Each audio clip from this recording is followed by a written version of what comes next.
আসন্ন লোকসভা নির্বাচন নির্বিঘ্নে সম্পূর্ণ করার জন্য যাবতীয় ব্যবস্থা গ্রহণ করে নির্বাচন কমিশন। গৃহীত কর্মসূচির অঙ্গ হিসেবে এবার চলছে ভোট কাজে নিযুক্ত কর্মীদের নিয়ে বিশেষ মহড়া। এমনটি দেখা গেল রাজধানী আগরতলা শিশু বিহার উচ্চ মাধ্যমিক বিদ্যালয়ে। পশ্চিম জেলার অন্তর্গত 8টি বিধানসভা কেন্দ্রের প্রতিটি বুথে নিযুক্ত কর্মীদের নিয়ে প্রথমবারের মতো শুরু হলো প্রশিক্ষণ। এতে প্রায় 3.5 থেকে 4,000 কর্মী অংশ নেয়। এমনটাই জানালেন পশ্চিম ত্রিপুরা আসনের রিটার্নিং অফিসার ডক্টর বিশাল কুমার। আগামী 19 এপ্রিল পশ্চিম ত্রিপুরা লোকসভা আসনে সাধারণ নির্বাচন। গুরুত্বপূর্ণ এই নির্বাচনকে সামনে রেখে একদিকে যেমন রাজনৈতিক দলগুলির মধ্যে চলছে জোরদার তৎপরতা, ঠিক তেমনি নির্বাচন অবাধ ও শান্তিপূর্ণভাবে সম্পন্ন করতে জোরদার প্রস্তুতি চলছে কমিশনের। ইতিমধ্যে ভোটগ্রহণ প্রক্রিয়া নির্বিঘ্নে সম্পন্ন করতে বিভিন্ন স্তরে কর্মী নিয়োগ করা হয়েছে। আর এই কর্মীদের নিয়ে এবার শুরু হলো বিশেষ প্রশিক্ষণ।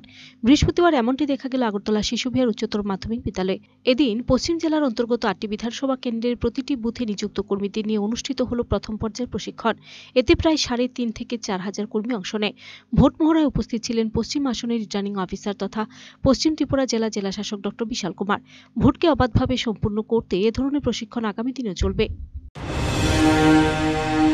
अदर जो भी 8 कॉन्स्टिट्यूंसीज हैं उसके लिए आज फर्स्ट मॉक पोल का डेट है।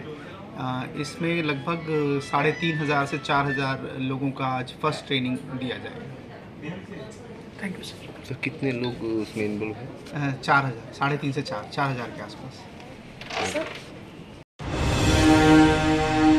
Bureau report search India TNN।